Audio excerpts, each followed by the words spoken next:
Mélodie venue du ciel, un chant doux et merveilleux, tous les anges en harmonie, d'une seule voix célèbre ton nom. Ta puissance et ta splendeur, ta gloire remplissent l'univers, ton éclat et ta grandeur, ta présence sont incomparable.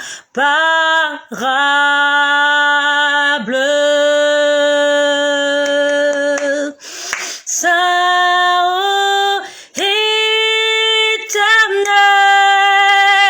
Dieu de l'univers, digne de louange,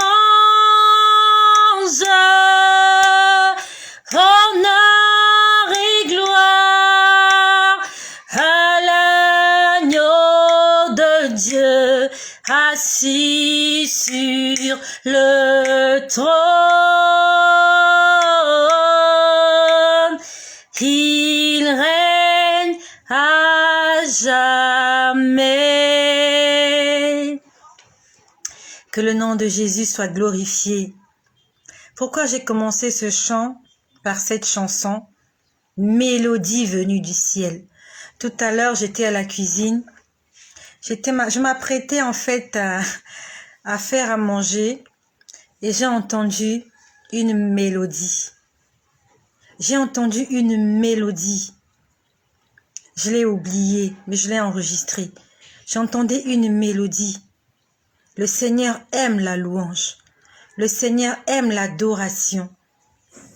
Si tu veux inviter le Seigneur dans ta vie, dans ta maison, tu dois être en louange et en adoration tout le temps.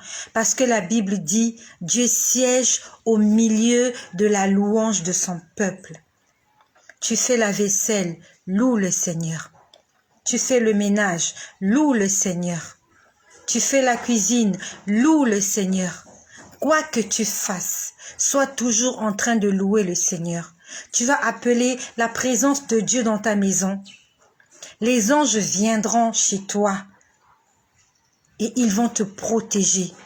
Si tu es en permanence dans la louange, tu fais obstacle aux malins. Tu fais obstacle au diable et aux démons. Ils ne peuvent pas avoir de l'emprise sur toi quand toi tu es en communion avec le Seigneur. C'est pas possible que Satan vienne briser une relation quand tu es en contact avec Dieu. Si tu es au téléphone avec Dieu, le diable ne peut pas couper le réseau. C'est pas possible. C'est quand tu coupes le réseau que le diable vient et dépose sa sémence. Mais quand tu es en communication permanente avec le Seigneur, tu es connecté au Seigneur, ton Wi-Fi est activé. Tu ne peux recevoir que des notifications qui viennent du ciel. Tu ne peux recevoir que des messages qui viennent droit du ciel. Et ce sont les anges qui apportent ces messages-là. Ce sont les messagers du Seigneur. Par la grâce du Seigneur, je vais continuer à vous dire ce que le Seigneur m'a dit hier dans l'après-midi. Nous sommes aujourd'hui le 10. Que le Seigneur soit béni pour cette journée, pour toi qui m'écoutes. Donc hier, le Seigneur a commencé à me parler de l'église. Pour ceux qui m'ont suivi tout à l'heure, j'ai vu une vierge, j'ai vu une jeune dame dans les ciels, suspendue dans les airs. On lui a posé une couronne et le Seigneur m'a dit, bientôt mon église sera couronnée. Pour ceux qui m'ont suivi tout à l'heure. Puis après, le Seigneur m'a parlé de la carte grise. Pour ceux qui m'ont suivi. Pour ceux qui ne m'ont pas suivi, je vous demande d'aller écouter la vidéo de tout à l'heure quand le Seigneur nous a parlé de la carte grise. Après, j'entends. Vraiment, j'étais en train d'entendre. Merci pour toi qui es en train de protéger cette vidéo, que le Seigneur se souvienne de toi. Toi qui es un instrument dans la main du Seigneur pour que l'évangile soit propagé partout dans le monde. Non seulement tu protèges la vidéo, mais tu la partages aussi, afin que quelqu'un soit béni, soit édifié, comme toi et moi, nous sommes édifiés au moyen de cette chaîne. Donc après j'entends, Théophanie, enseigne-les. C'est ce que j'ai entendu. Théophanie, enseigne-les. Moi, je ne m'appelle pas Théophanie. Moi, je m'appelle Estelle. Donc, quand j'ai entendu Théophanie, enseigne-les, je n'ai pas compris ce que ça signifiait. Et après, quand j'ai fini la prière, je suis allée sur Internet. J'ai tapé Théophanie, ce que Théophanie signifiait. Théophanie signifie des révélations divines. Donc le Seigneur était en train de me dire, enseigne-leur, parle-leur des révélations divines que je te fais. C'est pour ça que j'ai entendu Théophanie, enseigne-les. Donc je vous enseigne les théophanies. Que je vous parle des révélations que le Seigneur me fait, de tous les secrets qu'il est en train de nous montrer. Le Seigneur est en train de nous édifier, il est en train de nous préparer à ce grand jour et est en train de nous révéler les choses cachées qui sont en train de se passer et que nous avons besoin de connaître. C'est la théophanie. De toute ma vie, je n'avais jamais prononcé ce mot, la théophanie. J'ai prononcé ce mot-là hier pour la première fois, théophanie. Et je suis allée chercher dans le dictionnaire, ça signifie révélation divine. Le Seigneur veut nous faire des révélations divines et c'est pas fini. C'est pas fini. Le Seigneur va continuer à nous faire du bien. Accroche-toi à Jésus-Christ. Puis après, c'était toujours hier le 9 avril. J'étais en prière. On va dire qu'après que je vous ai fait la vidéo quand j'étais en pause déjeuner, voilà, parce que j'ai une activité professionnelle, je travaille. Donc après que je vous ai fait la pause déjeuner, j'étais en prière, j'ai d'abord lu ma Bible. Donc je t'exhorte aussi à lire ta Bible, toi qui m'écoutes, il faut la lire tous les jours. Tu dois lire ta Bible tous les jours, ne passe pas une journée sans lire la Bible s'il te plaît. Parce que toi tu ne passes pas une journée sans manger. De la même façon que tu manges, c'est comme ça que tu dois lire la Bible, c'est comme ça que tu dois prier. Matin, midi, soir. Tu nourris ton corps charnel, tu nourris ton âme. Tu nourris ton corps charnel, tu nourris ton corps spirituel, afin qu'il soit bien portant, qu'il soit en bonne santé, qu'il ne soit pas maigre, que cela soit ton partage au nom puissant de Jésus. Puis après, lorsque je finis d'entendre Théophanie enseigne-les, je vois un garage, un parking. Et je vois un véhicule qui veut entrer dans le parking. Sauf que dans le parking, je pouvais voir qu'il y avait des choses qu'on avait laissées dans le parking. En fait, là où devait se garer le véhicule, il y avait, j'ai vu 2 sacs. Je ne sais pas qu'est-ce qu'il y avait dans ces 2 sacs-là. J'ai vu 2 sacs et on dirait soit le jouet d'un enfant ou une pierre, mais il y avait quelque chose comme ça. Donc en fait, il fallait déplacer ces choses-là pour que la voiture puisse entrer dans le garage. Donc le fait que ces choses-là étaient dans le garage, la voiture ne pouvait pas entrer dans le garage.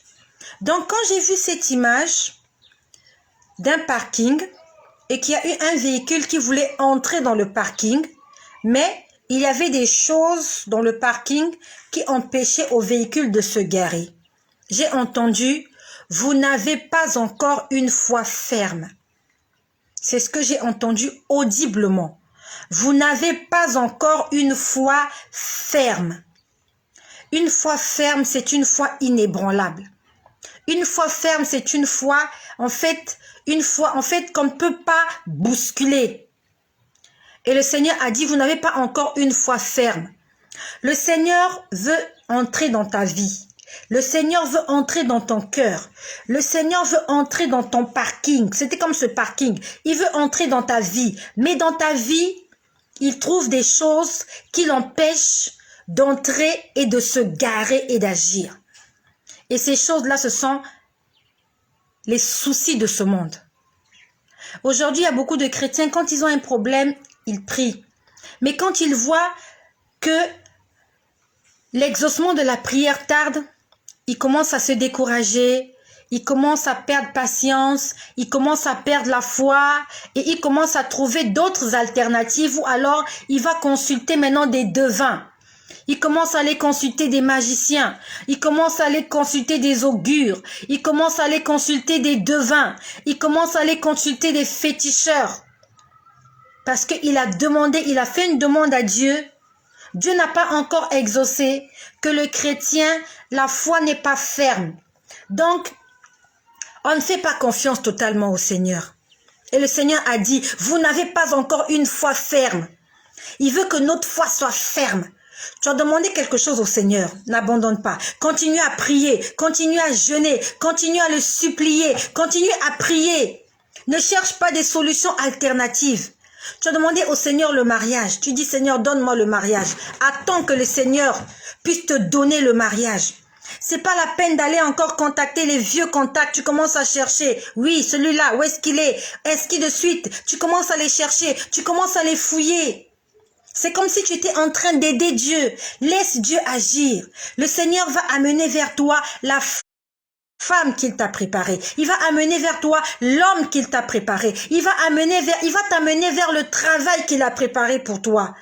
Mais nous, quand on fait une demande au Seigneur, quand le Seigneur n'a pas exaucé, on commence à dire Dieu n'écoute pas. J'ai l'impression que Dieu ne m'écoute pas. Non, il m'écoute pas. Dieu écoute tout le monde, mais sauf que il agit en son temps. La Bible nous dit que nos pensées ne sont pas ses pensées. La Bible nous dit que nos voix ne sont pas ses voix. Toi, tu as envie de te marier cette année. Peut-être que le Seigneur veut que tu te maries l'année prochaine. Toi, tu te dis que c'est celle-là ta femme. Peut-être que Dieu est en train de te dire que ce n'est pas elle ta femme. Tu vas le regretter. Voilà comment, au lieu d'attendre que Dieu puisse agir dans ta vie, tu es en train de trouver de toi-même des solutions. Ok, comme je trouve pas le mariage, bon, je vais me mettre avec cet homme-là. Il est marié, c'est vrai, mais il m'aime, il a des moyens, il va s'occuper de moi. Non, c'est le manque de foi. Dieu te donnera un homme qui n'est pas marié, un homme pour toi-même. Et un homme qui est un enfant de Dieu qui craint l'Éternel. Enlevons les obstacles qui empêche à Dieu d'agir dans nos vies. Le doute empêche au Seigneur d'agir dans ta vie. L'impatience, tu es impatient, tu sais pas être patient. La Bible nous dit que la patience est un fruit de l'esprit. Dans le livre de Galates chapitre 5, on a dit soyez patient, la patience. Tu as demandé quelque chose, tu attends que Dieu agisse. Donc je voyais ce véhicule, il veut entrer dans le parking, mais il y avait des choses dans le parking. Il y avait 2 sacs avec quelque chose qu'on avait mis là. Le Seigneur m'a dit, vous n'avez pas encore une foi ferme. Fais confiance à l'Éternel. Fais-lui confiance totalement. Tant qu'il n'a pas agi, reste célibataire. Je sais que ça te fait mal. Je sais que ça te fait mal de rester célibataire. Ça fait longtemps que tu es célibataire, tu attends. Mais la Bible nous dit que c'est la bénédiction de l'Éternel qui enrichit. Et elle ne se fait suivre d'aucun chagrin. Quand Dieu te donnera quelque chose qu'il t'avait préparé, cette chose viendra que t'apporter du bonheur. Ça ne sera que du bonheur. Mais quand tu vas aller chercher de toi-même des choses que toi, tu as décidé d'avoir, tu vas souffrir. Tu vas pleurer. Tu vas te lamenter. Tu vas regretter. Tu as peut-être 35 ans, tu as peut-être 40 ans, tu n'es pas encore marié, tu n'as pas d'enfant. Si tu vas de toi-même chercher les solutions, non seulement tu vas perdre du temps, mais tu vas finir par regretter le temps que tu as perdu. Mais si tu attends l'homme de Dieu, peut-être que cet homme viendra à 42 ans. Peut-être. Mais quand tu le rencontreras à 42 ans, vous allez vous marier. Vous allez fonder une famille. Vous allez être heureux. Il n'y aura pas d'obstacle dans votre relation. Parce que c'est cet homme-là que Dieu avait préparé pour toi. Il avait déjà préparé, il avait façonné afin que quand tu vas le rencontrer, que ça puisse matcher. Mais celui-là que tu vas épouser à 35 ans, bien sûr, tu t'es marié avant la date de Dieu, mais tu t'es marié avec la mauvaise personne. Il va te tromper, il va te mentir, vous allez vous chamailler, vous allez vous battre et peut-être vous allez finir par divorcer.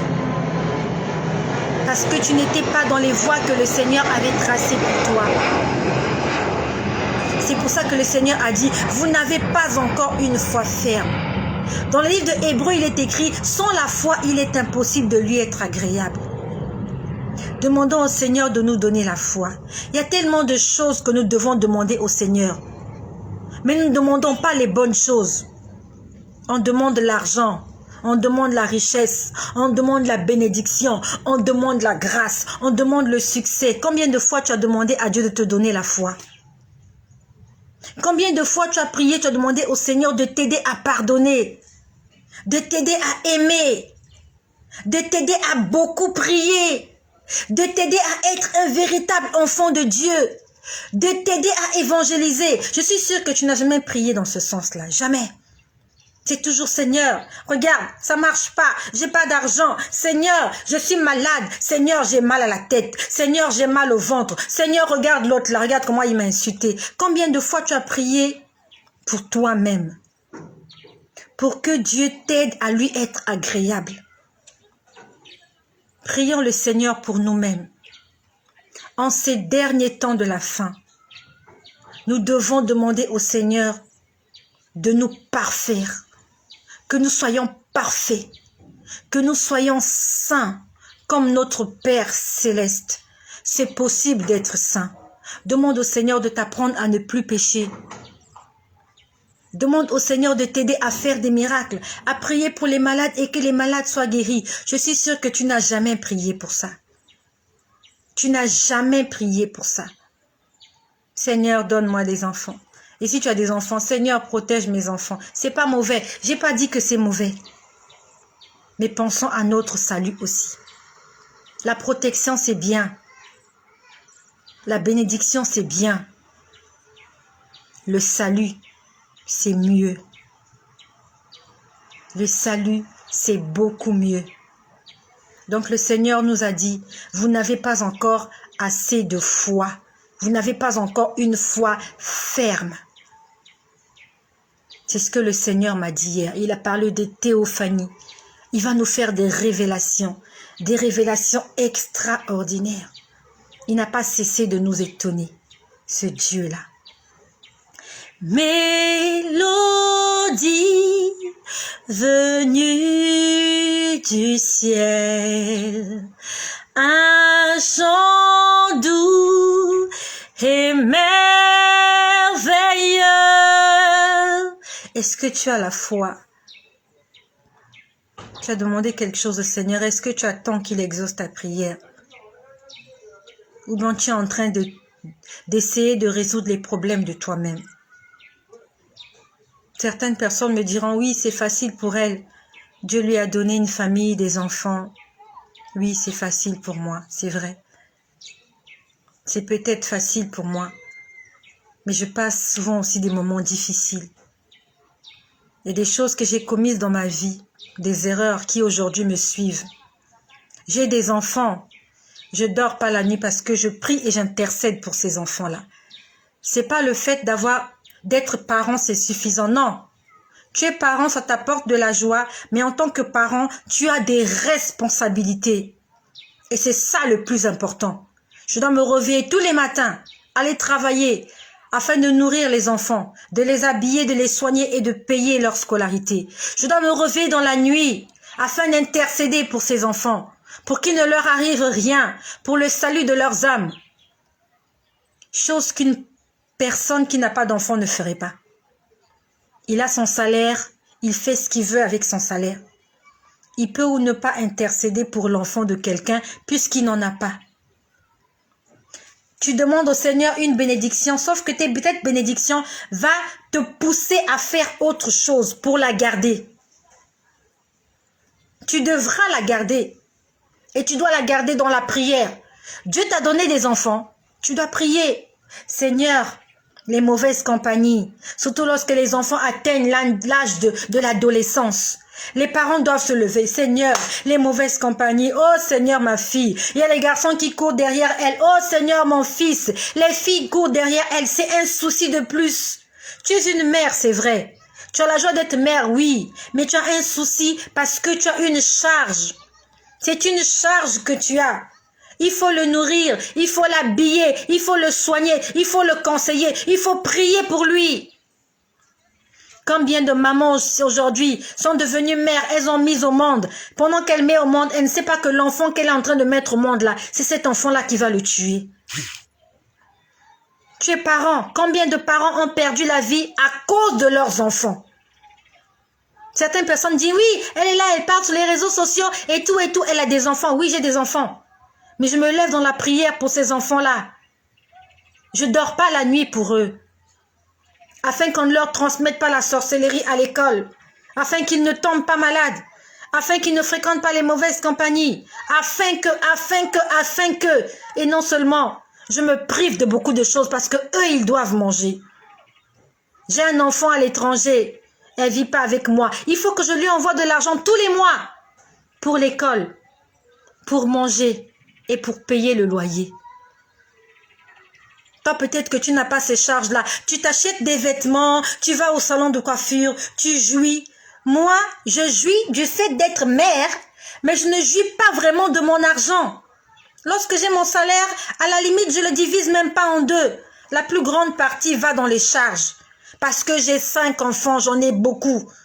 Toi, peut-être que tu n'en as qu'un seul. Peut-être que tu n'en as même pas. Tu aimerais en avoir, mais sache que tu seras obligé de faire certains sacrifices. Aujourd'hui, tu vas au restaurant. Quand tu auras des enfants, tu ne pourras plus aller au restaurant. Vous serez obligé de manger à la maison parce que les restaurants coûtent trop cher. C'est pour ça que ce n'est pas la peine d'envier les autres. Elle a des enfants. Elle a des enfants, oui. Elle n'arrive même pas à s'acheter un vêtement à cause de ces enfants-là. Toi, tu payes des vêtements. Toi, tu te fais plaisir. Tu vas en vacances. Tu vas en voyage. Tu fais des choses parce que tu n'as pas de charge. Ah, elle a un mari. Eh, Dieu, donne-moi un mari. Tu sais ce qu'elle vit avec ce monsieur-là. Tu sais ce qu'elle vit. Tu dois te réveiller le matin, lui faire le petit déjeuner, lui faire ceci, surtout les hommes africains. Ils ne font rien. Surtout quand ils sont en Afrique, ils n'aiment pas travailler, ils ne travaillent pas. Les hommes africains ne travaillent pas. Peut-être que tu es en Europe, tu as eu la grâce de vivre avec un Européen ou bien de vivre avec quelqu'un qui a une mentalité européenne. Oui, il va à la cuisine, il fait à manger, il fait la vaisselle, il fait la lessive. En Afrique, les hommes ne font pas ça. C'est madame qui doit faire tout. Tu te réveilles le matin, tu le fais à manger. Tu laves les assiettes, tu laves les habits, tu fais le ménage, tu vas au marché. Et si tu travailles, tu dois aussi aller travailler. Le soir, quand tu rentres, tu fais la table. Ils vont manger, tu te débarrasses, tu fais la vaisselle, tu fais ceci, tu fais cela. Après, il t'attend au lit, tu dors pas. Toi qui envies la femme là, si elle te prête sa vie une semaine, tu vas pas aimer. Tu l'envies parce qu'elle a un mari. Si elle te prête son mari une semaine, tu vas le chasser de chez toi. Tu l'envies parce qu'elle a des enfants. Si elle te prête ses enfants un week-end, tu les mettras dehors. Tu l'envies parce qu'elle a un véhicule. Si elle te donne son véhicule, tu vas le lui remettre parce que son véhicule là, il consomme trop. Toi, tu es même mieux. Tu prends ton bus le matin. Tu prends ton autobus, tu prends le métro. Tu es mieux que elle parce qu'il faut payer l'assurance, il faut payer la carte grise, il faut payer la taxe de roulage. Il y a plein de taxes qu'il faut payer. Il faut payer le carburant. Quand la voiture est en panne, il faut la réparer. Tout ça, ça demande de l'argent. Toi, tu es là, tu l'envies. Si on te donne tout ça, est-ce que tu pourras joindre tous les 2 bouts du mois avec le salaire que tu as? Tu veux qu'on te donne une grande maison. Tu sais combien coûte une grande maison? Lorsqu'on allume la lumière, les lampes, comment le compteur tourne et qu'à la fin du mois, quand tu reçois la facture d'électricité, tu as juste envie de pleurer devant la facture. Tu regardes la facture, tu pleures. Surtout quand tu as de l'air conditionné. Tu as le chauffage, tu as le chauffe-eau. Il faut chauffer l'eau. Ça pèse, c'est cher. Rends grâce au Seigneur pour ce que tu es. Peut-être que tu n'as pas toutes ces charges. Tu vis dans ton petit studio, avec tes petites charges, avec ton petit revenu. Dis merci au Seigneur, parce que si on te donne cette grande vie-là que tu vois là, avec ce monsieur, avec cette femme, avec tous les enfants qui sont là, tu ne vas pas aimer. Tu ne pourras pas tenir une semaine. parce que ça sera au-dessus de ce à quoi tu es prêt. Attends le Seigneur. Tu vas petit à petit avancer. Petit à petit, laisse que le Seigneur te forme, qu'il te prépare à ces grandes choses qu'il va te donner. Laisse que le Seigneur te prépare. Que le Seigneur te bénisse, ma sœur Clara qui est là. Bonjour maman, je rate tes directs, seulement Dieu me fait grâce toujours de tomber sur toi. Que le Seigneur te bénisse, ma sœur Clara. Que le Seigneur bénisse Satiad qui est là. Je vois Satiad qui est là. Je vois Clarisse qui est là. Que le Seigneur vous bénisse. Le Seigneur nous a dit d'avoir la foi. Demandons au Seigneur de nous donner la foi comme un grain de sénévé, afin de pouvoir être capable de pouvoir déplacer les montagnes. Les montagnes, ce sont les situations difficiles. Ce sont les choses incroyables que tu rencontres qui font que tu recules de plusieurs pas alors que le Seigneur veut que tu avances. Soyez bénis chez vous et je vous reviens tout à l'heure avec des révélations que le Seigneur m'a faites cette nuit. Tu seras béni quand tu vas entendre ce que le Seigneur m'a dit et m'a montré cette nuit, dans la nuit du 9 au 10 avril. Je me suis réveillée, il était exactement 0h42. Parce que lorsque je me suis réveillée, c'est le Seigneur qui m'a réveillée pour prier. J'ai vu l'horloge, il était 2h42. Et je suis restée en prière jusqu'à au moins 3 heures. Je reviens vers toi tout à l'heure pour te faire des révélations divines. Théophanie, théophanie, notre Dieu est le Dieu de la théophanie. Tous les anges louent sa sainteté, l'univers crie sa majesté. En attendant, sois un enfant obéissant, obéis au Seigneur. Aujourd'hui, 10 avril, c'est pas la fin du monde. Jésus n'est pas encore revenu. Ça veut dire que nous avons encore des batailles à faire. Vivons dans l'obéissance, dans la sanctification. Tous les anges louent sa